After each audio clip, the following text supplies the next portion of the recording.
Zinc का NaOH से साथ रिएक्शन करा दीजिए, है ना। जिंक का NaOH से साथ रिएक्शन कराएंगे, तुरंत बनेगा Na2Zn O2, ऐसा समझ में, और बदले में H2 गैस बाहर निकलेगा। इसको हम कहते हैं सोडियम जिंकेट। और धातु में अक्रिय गैस, कौन जी? अक्रिय गैस। अक्रिय गैस में जो है आप लोग को ये बात समझ में आना चाहिए कि अक्रिय गैस कौन कौन होते हैं, आप लोग को बताया गया था, है ना। Helium, neon, argon, argon, krypton, xenon और रेडॉन। और भी है लेकिन आपको ये इतना ही जानना है। देखिए ये अक्रिय गैस, ठीक है। हीलियम को He से रिप्रेजेंट करते हैं, नियोन को Ne से, आर्गन को Ar से, क्रिप्टॉन को Ar से, जेनॉन को Xe से, ठीक है, Xe से, और रेडॉन को Rn से, ठीक है। ये अक्रिय गैस, अप्रिय गैस है। ये अधातु है, क्या ये अधातु, इनको भी अधातु के कैटेगरी में ही रखा जाता है। और इनका सब, अब जैसे मान लीजिए सोडियम है, तो सोडियम क्या है, इसको पानी से या हवा से बचा के रखना पड़ेगा, तुरंत ही इसमें क्या लग जाएगा, आग लग जाएगा और ये जलना प्रारंभ हो गया। देखिए ये ज्वलनशील है, सोडियम ऑक्सीजन के संपर्क में आते ही जल उठता है, ठीक है। और उसी तरह से मैग्नीशियम ऑक्सीजन के संपर्क में आते ही मैग्नीशियम ऑक्साइड बना देता है। लेकिन जो ये हीलियम, नियोन, ये सब है ना अक्रिय गैस, इनका किसी के साथ कोई प्रभाव नहीं पड़ता, ठीक है। इनको ऑक्सीजन, इनको हवा में खुला छोड़ दें तो ये फ्रीली घूमेंगे, है ना। ये ना ऑक्सीजन से चिपकेंगे ना नाइट्रोजन से चिपकेंगे, किसी से नहीं चिपकेंगे। तो ये क्या अक्रिय गैस, अक्रिय गैस किसी से कोई जो है इंटरेक्शन नहीं होता है, ऐसा समझ में। अब ये जो है हीलियम ऑक्सीजन से रिएक्शन कर लेगा, नहीं, ठीक है। नियोन ऑक्सीजन से अभिक्रिया कर लेगा, नहीं, कोई रिएक्शन नहीं होता है, ठीक है। इसलिए इन्हें क्या करते हैं, अक्रिय गैस के नाम से जानते हैं, ठीक है। तो विद्युत बल्ब में हमने पढ़ा था, है ना, विद्युत बल्ब में भरते हैं ना इसको, विद्युत बल्ब में, है ना, हीलियम, आर्गन, है ना, नियोन, ये सारी चीजें क्या करते हैं, ये भरते हैं, ठीक है। क्यों भरते हैं? ये अक्रिय गैस जो होता है क्या करता है, बल्ब के अंदर का जो भी मेटेलिक जो वायर है, टंगस्टन जिसको बोलते हैं, है ना, उसको खराब होने से क्या करता है, तो बचाता है। अब मान लीजिए कि ये है, आप ये टंगस्टन है ना, तो इसके चारों ओर क्या करता है, एक लेयर तैयार करता है।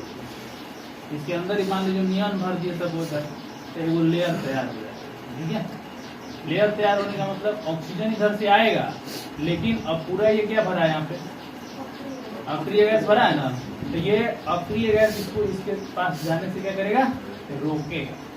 तो ऑक्सीजन जो है इसके पास जाने से क्या करेगा, रोकेगा।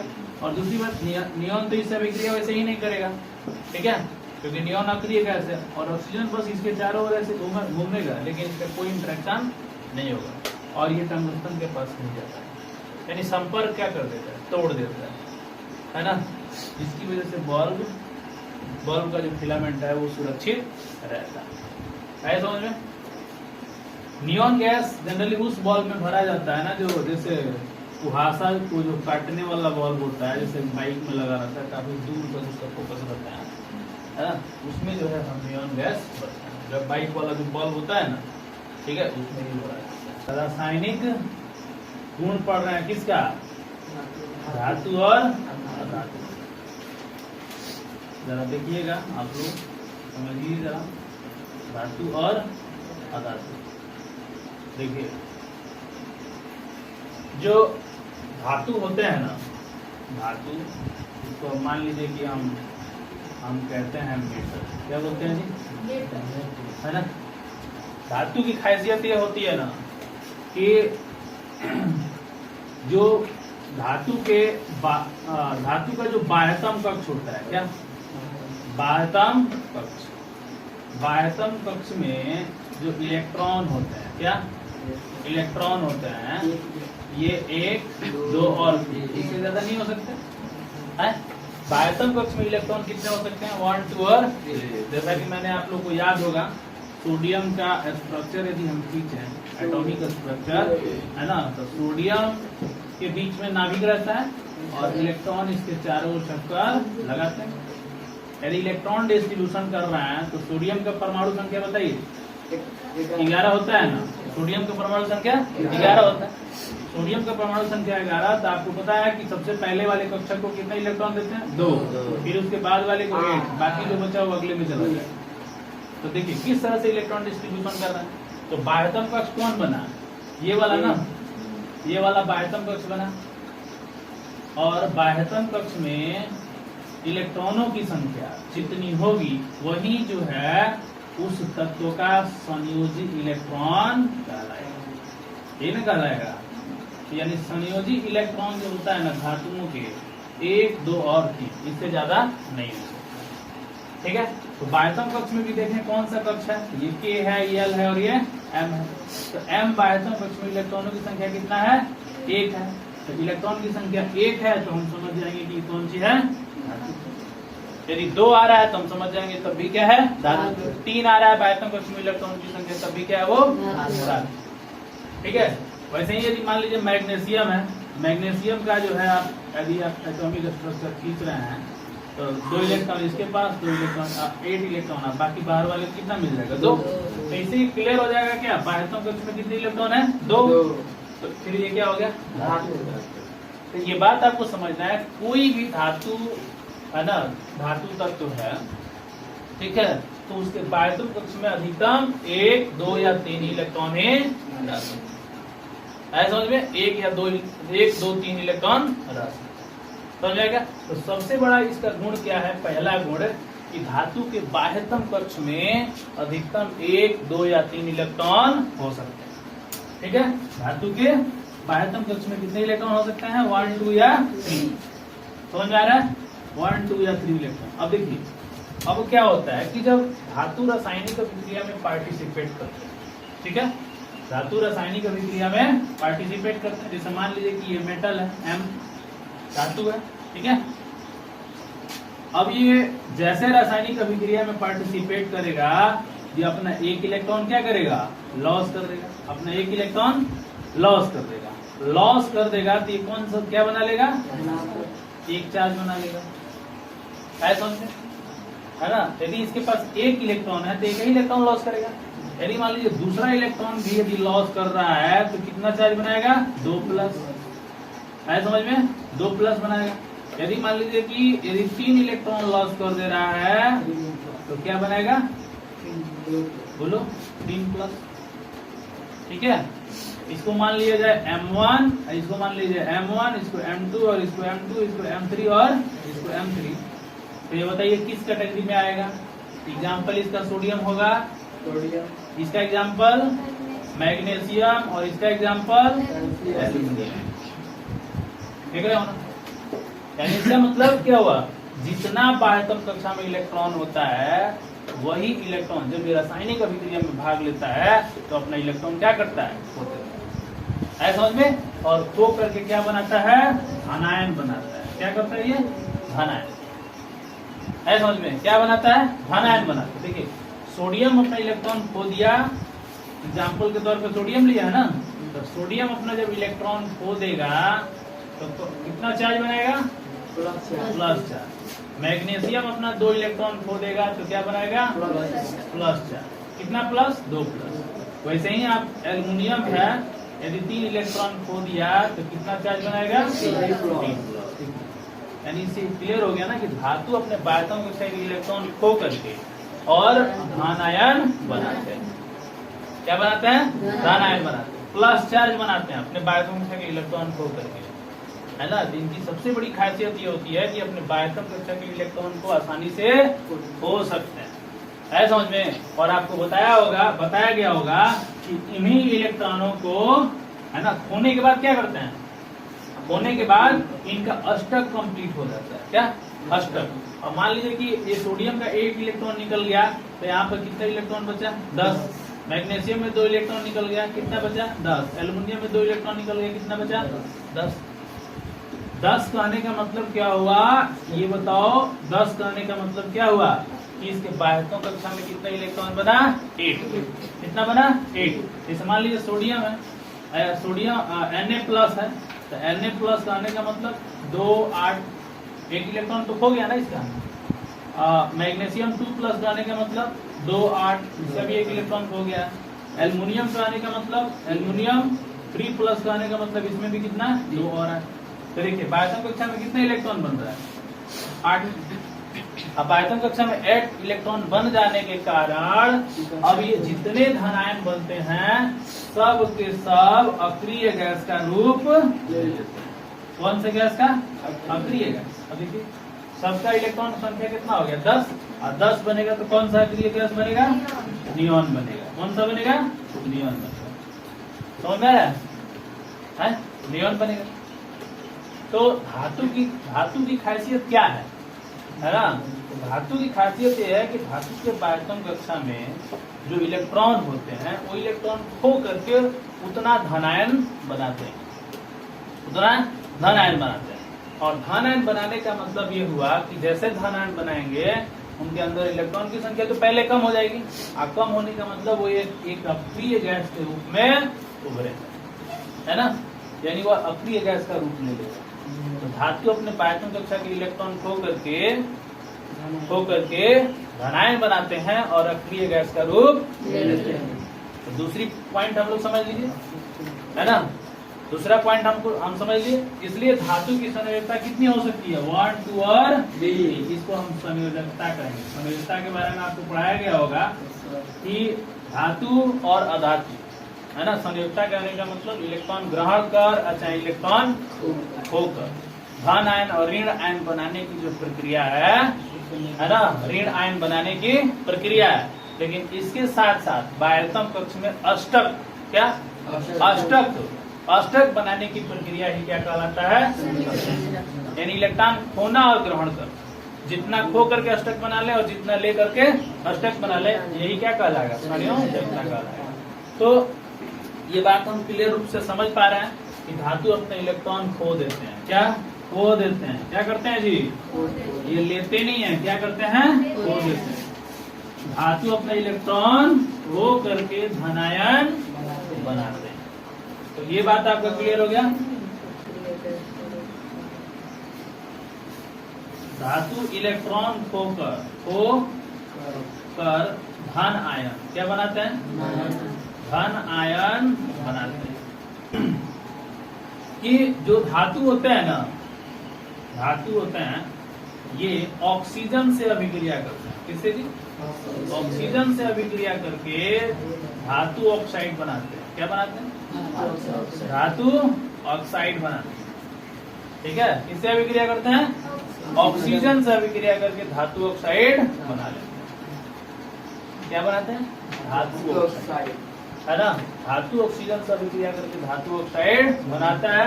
जैसे मान लीजिए सोडियम है, सोडियम ऑक्सीजन से अभिक्रिया करेगा तो बनाएगा सोडियम ऑक्साइड।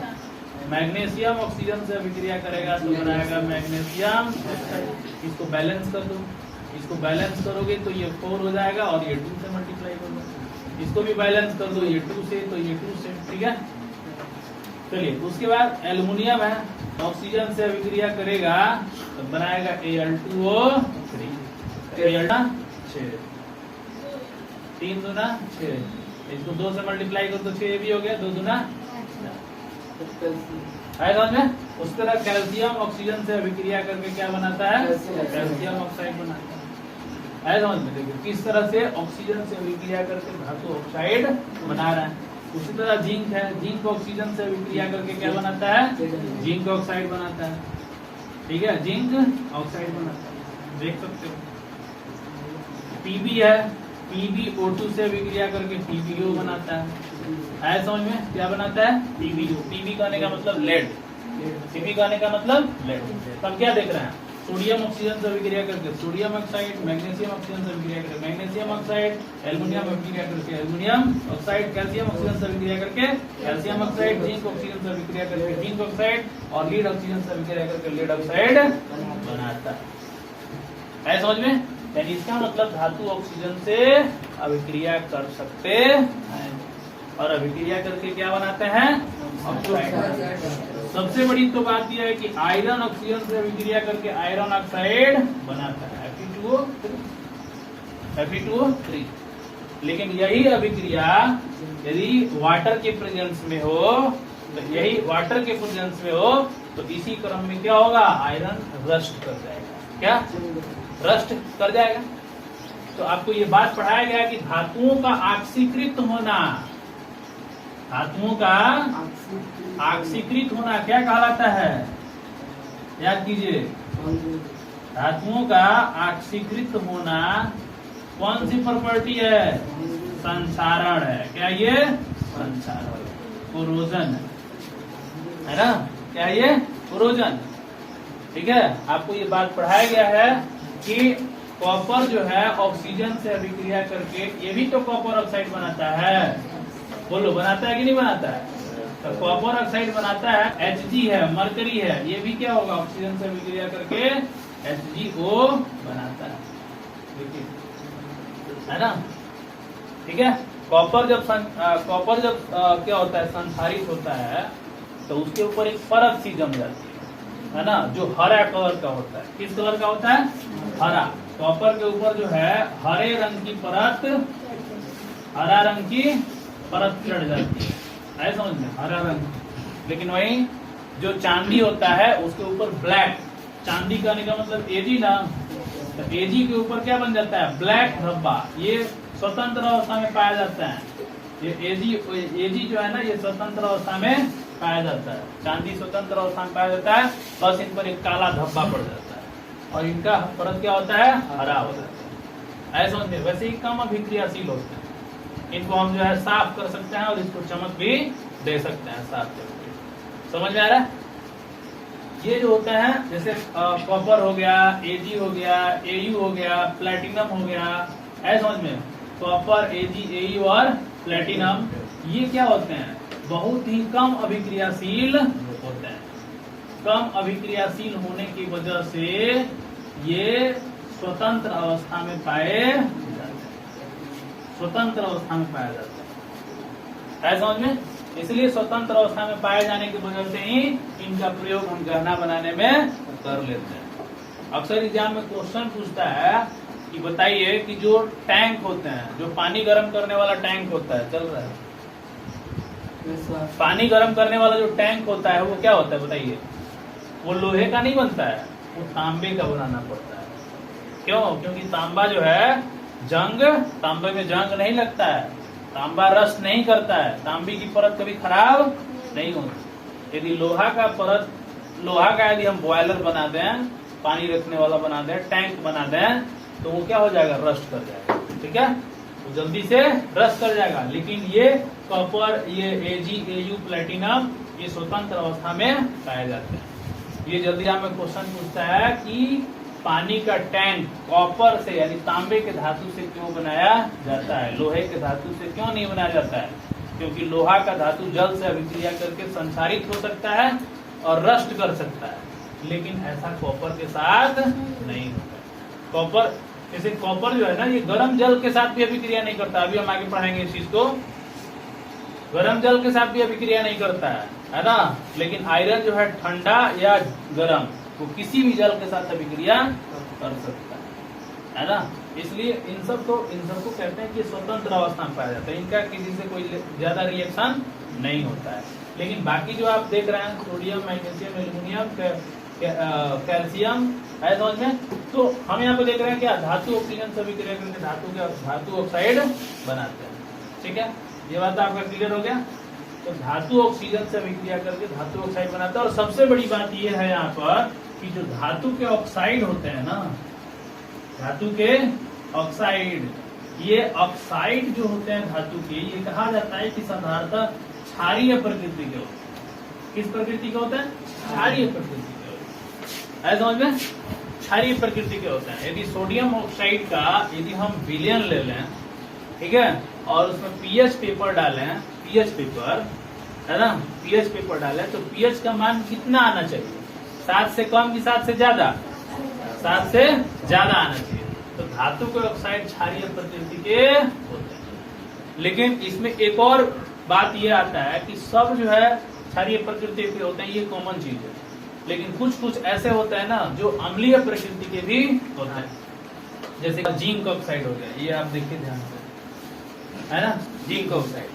इनके जो ऑक्साइड है ना, ये अम्लीय और क्षारीय दोनों होते हैं, अम्लीय भी होगा और क्षारीय होगा। देखिए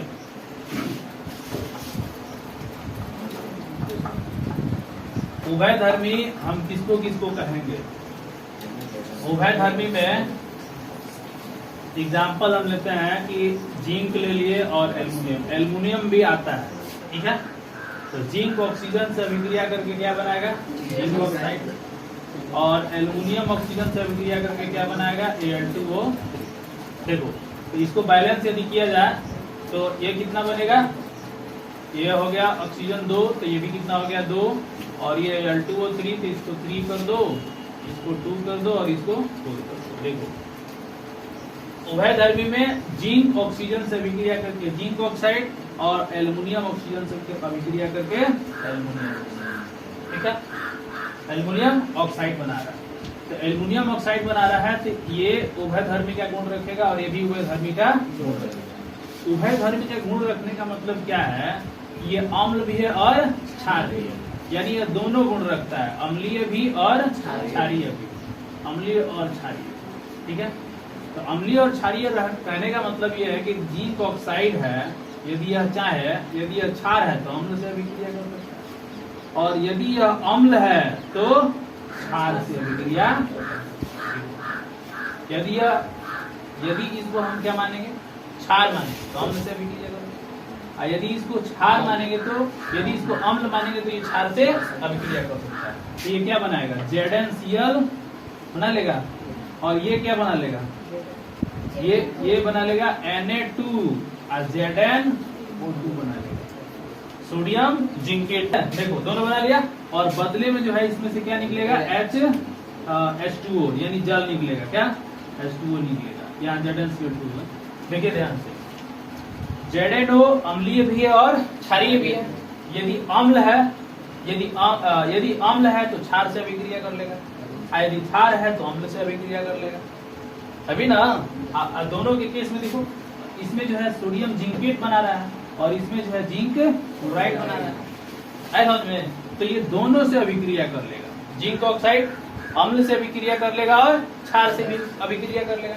जब क्षार से अभिक्रिया कर लेगा तो अम्ल होगा, और जब अम्ल से अभिक्रिया होगा करेगा तो क्षार। देखो यही दोनों गुण के वजह से इनको हम क्या करते हैं? और ऐसा ही केस एल्युमिनियम के साथ भी होता है, समझ में? एल्युमिनियम भी उभयधर्मी है, एल्युमिनियम के ऑक्साइड भी उभयधर्मी होते हैं, ये भी अम्लीय और क्षारीय प्रकृति के होते हैं। कितना बात समझ में आ गया? इसमें जो है आप सोडियम को बाहर रख दीजिएगा। सोडियम जो है जनरली सोडियम के ऑक्साइड, अच्छा है कैल्शियम के ऑक्साइड, ध्यान रखिएगा।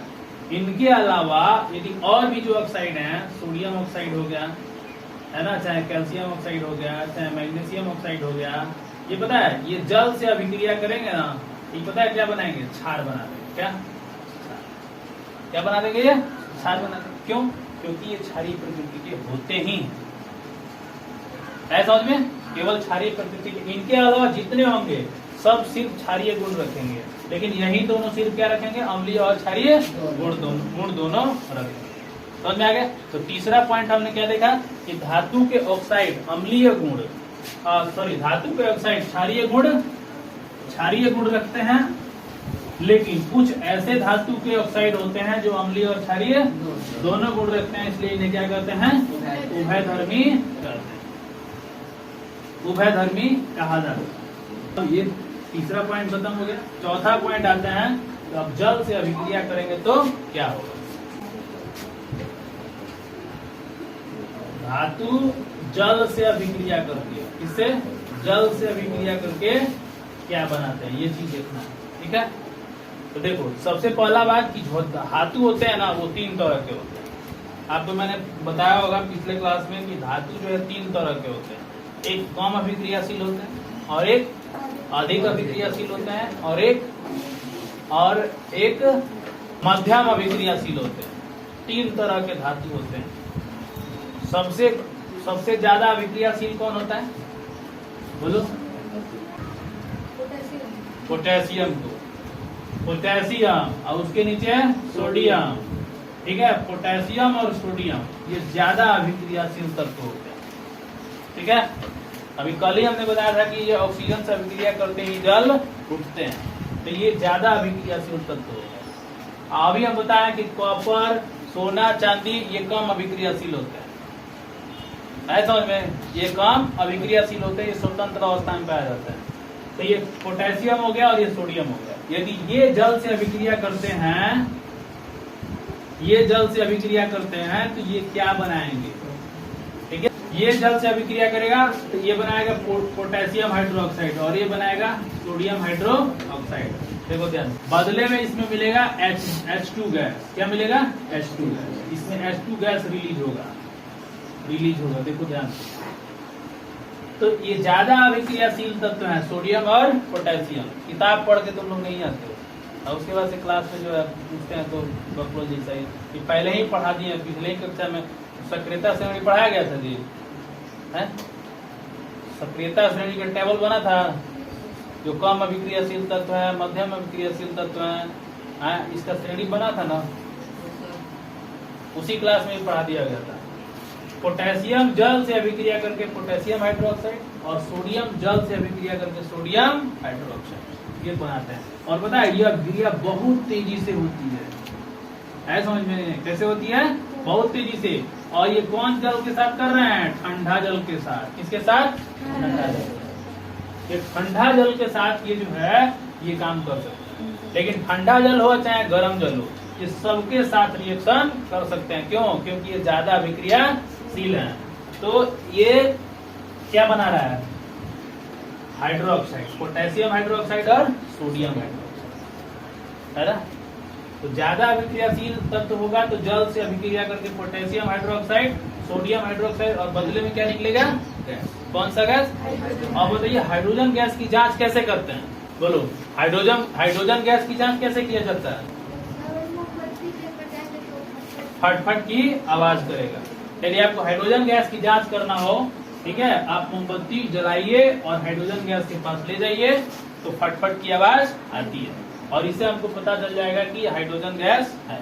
तो इसके लिए हम सबसे पहले मतलब ये बिना अरेंजमेंट का थोड़ी होगा, लैब में इसको करते हैं। ठीक है, समझ में आ गया? तो पोटेशियम और सोडियम जल से अभिक्रिया करके हाइड्रोक्साइड बनाते हैं, और बदले में क्या रिलीज करते हैं? और साथ साथ इसमें से उष्मा भी रिलीज होती है। क्या रिलीज होती है? समझ में? उसी तरह से कैल्शियम जल से अभिक्रिया करके कैल्शियम हाइड्रोक्साइड बनाता है, और ये भी जो है H2 गैस रिलीज करता है। लेकिन ये H2 गैस जो है ना, ये ज्यादा मात्रा में नहीं होता है, बहुत कम मात्रा में होता है, बहुत कम मात्रा में होता है। यदि इसके पास हम मोमबत्ती जला करके ले जाएं तो उतना हमको फटफट की आवाज नहीं मिलेगी जितना इसमें मिलेगा, क्योंकि इसमें हाइड्रोजन गैस की मात्रा क्या होगी? अधिक होगी, और इसमें हाइड्रोजन गैस की मात्रा कम होगी। है समझ में? तो ये जो है क्या है? सबसे ज्यादा तेजी से अभिक्रिया करने वाला ये तत्व है। लेकिन इसके बाद कैल्शियम करेगा, इसका जो है अभिक्रिया करने का दर कम हो जाएगा, ये बहुत धीमी अभिक्रिया करेगा। मैग्नीशियम जब जल से अभिक्रिया करेगा ना तो ये भी बनाएगा MgOH2, और इसमें से भी गैस निकलेगा, तो इसमें से भी गैस निकलेगा, वो गैस जो है इसमें बुलबुला के रूप में निकलेगा, हल्का हल्का निकलेगा, थोड़ा थोड़ा बुदबुदाहट जैसा हल्का हल्का होगा। है समझ में? तो यहाँ पर हम क्या देख रहे हैं कि सबसे ज्यादा जो अभिक्रियाशील है वो ज्यादा हाइड्रोजन गैस दे रहा है, और जो कम अभिक्रियाशील है वो कम हाइड्रोजन गैस दे रहा है। इसका मतलब सबसे ज्यादा जल से अभिक्रिया कौन करता है? सबसे तेजी से पोटेशियम और सोडियम, और उससे कम किस जल से बात कर रहे हैं? ठंडे जल से। किसके? ठंडे जल से। अब देखो, इसको जनरली हम कहते हैं ना कि ये बहुत कम ही जो है जल से अभिक्रिया कर पाता है, बहुत कम इसमें हाइड्रोजन गैस करता है। है ना। तो ज्यादा तेजी से अभिक्रिया कौन करेगा, ये। तो ये हो गया ठंडे जल के साथ अभिक्रिया। अब इसके नीचे जो तत्व आएंगे जो मध्यम अभिक्रियाशील होंगे उनको एल्युमिनियम, आयरन और जिंक है। समझ में, ये ना तो ठंडा जल के साथ अभिक्रिया करता है और ना ही गर्म जल के साथ। ठीक है, ठंडा जल के साथ भी नहीं करेगा और गर्म जल के साथ भी नहीं करेगा। ये गर्म करता है भाप के साथ। भाप जानते हैं ना, भाप यानी ये गैस फॉर्म में, गैस फॉर्म में हो गया तो कौन सी हो गई, भाप। यानी एल्युमिनियम जल से अभिक्रिया करेगा, जैसे इसके पहले पढ़ रहे थे कि सोडियम जल से अभिक्रिया करके सोडियम हाइड्रोक्साइड बना रहा है, मैग्नीशियम जल से अभिक्रिया करके मैग्नीशियम हाइड्रोक्साइड बना रहा है। लेकिन ये हाइड्रोक्साइड बनाने के पावर इनके पास नहीं है। ये सिर्फ और सिर्फ बना लेते हैं क्या, ऑक्साइड। क्या बना लेते हैं, ऑक्साइड बना लेते हैं। है समझ में, क्या बना लेते हैं, ये ऑक्साइड बना लेते हैं। तो ऑक्साइड बना लेंगे तो इसमें से भी तो कुछ रिलीज होगा। क्या रिलीज होगा, हाइड्रोजन गैस, हाइड्रोजन गैस और हाइड्रोजन गैस। देखिए हाइड्रोजन गैस ही रिलीज होगा, ठीक है। इसमें भी हाइड्रोजन गैस, इसमें भी हाइड्रोजन गैस और इसमें भी हाइड्रोजन। कि ये है मध्यम अभिक्रियाशील धातु, और मध्यम अभिक्रियाशील धातु में जल से अभिक्रिया करके ऑक्साइड बनाते हैं। क्या बनाते हैं, ऑक्साइड। और किस जल से अभिक्रिया कर रहे हैं, गर्म जल से, ठंडा जल से, जल के भाप से अभिक्रिया कर रहे हैं, भाप। ये सब भाप से अभिक्रिया कर रहे हैं। अब भाप से अभिक्रिया करके क्या बनाते हैं, ऑक्साइड बनाते हैं और हाइड्रोजन गैस देते हैं। लेकिन इनका हाइड्रोजन गैस जो है क्या होता है, उतना ज्वलनशील नहीं होता है और ये उष्मा भी प्रदान नहीं करते हैं। समझ रहा है, ये उष्मा भी प्रदान नहीं करते हैं। तो आपको क्या पॉइंट रखना है कि कुछ धातुएं ठंडे जल के साथ अभिक्रिया करती हैं, हम लोग पढ़ेंगे। तो जो धातुएं ठंडे जल के साथ अभिक्रिया करती हैं वो सोडियम, पोटेशियम और तेजी से अभिक्रिया करते हैं और सोडियम हाइड्रोक्साइड बनाते हैं। ये सोडियम हाइड्रोक्साइड, पोटेशियम हाइड्रोक्साइड और कैल्शियम हाइड्रोक्साइड, और ये हाइड्रोजन गैस रिलीज करते हैं। लेकिन उष्मा सबसे ज्यादा किसमें मिलता है, तो सोडियम हाइड्रोक्साइड में और मैग्नीशियम हाइड्रोक्साइड में। और यहाँ तक उष्मा जो है आपको कैल्शियम हाइड्रोक्साइड में भी मिलेगा, लेकिन मैग्नीशियम हाइड्रोक्साइड जब बनेगा तो उसमें आपको उष्मा नहीं मिलेगा। तो वो क्या हो गया, अधिक अभिक्रियाशील धातु। और ये क्या हो गया, मध्यम अभिक्रियाशील, यानी एल्युमिनियम, आयरन और जिंक ये ठंडा जल से अभिक्रिया न करते हुए किससे अभिक्रिया करते हैं, भाप से अभिक्रिया करते हैं। भाप से अभिक्रिया करते हैं तो क्या बनाते हैं, एल्युमिनियम ऑक्साइड, आयरन ऑक्साइड और जिंक ऑक्साइड। ये सिर्फ ऑक्साइड बनाते हैं। H2 गैस भी रखते हैं, लेकिन ये इनका H2 गैस उतना ज्वलनशील नहीं होता। सबसे बड़ी खासियत ये है कि जो सबसे कम अभिक्रियाशील होते हैं, सबसे कम, जैसे मान लीजिए चांदी हो गया, तांबा हो गया, है ना, और क्या जी, सोना हो गया, है ना, प्लेटिनम हो गया, तो ये सब तो करते ही नहीं ना है। ये सब, इनके साथ जल का कोई रिएक्शन नहीं होता है। यदि जल का रिएक्शन होने लगे तो कल से लोग गहना पहनना छोड़ देंगे। है समझ में, इनका कोई जल से अभिक्रिया नहीं होता है। क्यों, क्योंकि ये कम अभिक्रियाशील है, सबसे कम अभिक्रियाशील तत्व होते हैं। अब अगला जो टॉपिक है वो है क्या, वो हम लोग पढ़ लिए हैं लास्ट क्लास में, धातु का अम्ल से अभिक्रिया। है समझ में, धातु का अम्ल और क्षार से अभिक्रिया, ये हम लोग पढ़ चुके हैं ना। यानी धातु जो है अम्ल से भी अभिक्रिया करता है समझ में, और अम्ल से अभिक्रिया करके क्या बनाता है, लवण और हाइड्रोजन गैस बनाता है। ये पढ़े हो ना लास्ट क्लास में। जैसे मान लीजिए कि सोडियम हो गया और HCl के साथ रिएक्शन करेगा, तुरंत क्या बना लेगा, NaCl प्लस H2 गैस बना लेगा। ये क्या बनेगा, लवण। सोडियम क्लोराइड हो गया, HCl क्या है, अम्ल है समझ में, HCl क्या है, अम्ल है। तो ये चीज हम लोग पढ़ चुके हैं कि धातु अम्ल से अभिक्रिया करके लवण और हाइड्रोजन गैस बनाते हैं। समझ में आ रहा है, ठीक है। और यही धातु यदि क्षार से अभिक्रिया कर दिया जाए, यानी धातु क्षार से अभिक्रिया करके क्या बनाते हैं, लवण और जल बनाते हैं, सॉरी हाइड्रोजन गैस बनाते हैं। देखिए ध्यान से, तो धातु यानी कहने का मतलब सोडियम, और सोडियम में क्षार में कौन सी ले लीजिए आप, मान लीजिए कि पोटेशियम हाइड्रोक्साइड ले लीजिए। आए समझ में, तो सीधे ही कौन सी बनेगा, पोटेशियम हाइड्रोक्साइड। यानी धातु का किसी भी सबसे बढ़िया इसका उदाहरण होगा जिंक का NaOH से साथ रिएक्शन करा दीजिए, है ना। जिंक का NaOH से साथ रिएक्शन कराएंगे, तुरंत बनेगा Na2Zn O2, ऐसे समझ में, और बदले में H2 गैस बाहर निकलेगा। इसको हम कहते हैं सोडियम जिंकेट। क्या कहते हैं जी? सोडियम जिंकेट कहते, सोडियम जिंकेट कहते, समझ में आ रहा है। अब सोडियम जिंकेट कहते हैं तो ये भी क्या बन गया? लवण बन गया। यानी चौथा पॉइंट हमने क्या सीखा कि धातु अम्ल और अम्ल से अभिक्रिया करके लवण और हाइड्रोजन गैस बनाते हैं, और धातु क्षार से अभिक्रिया करके भी लवण और हाइड्रोजन गैस बनाते हैं। आए समझ में? ये चौथा पॉइंट हमने सीखा। तो धातु के रासायनिक गुण क्या क्या होते हैं? ऑक्सीजन से क्या प्रतिक्रिया होता है, और जल से क्या प्रतिक्रिया होता है, और ऐसे जब धातु और अधातु मिलते हैं तो क्या होता है, ये बात हम लोग इसके बाद समझेंगे। ये बात आपको समझ में आ गया? ठीक है।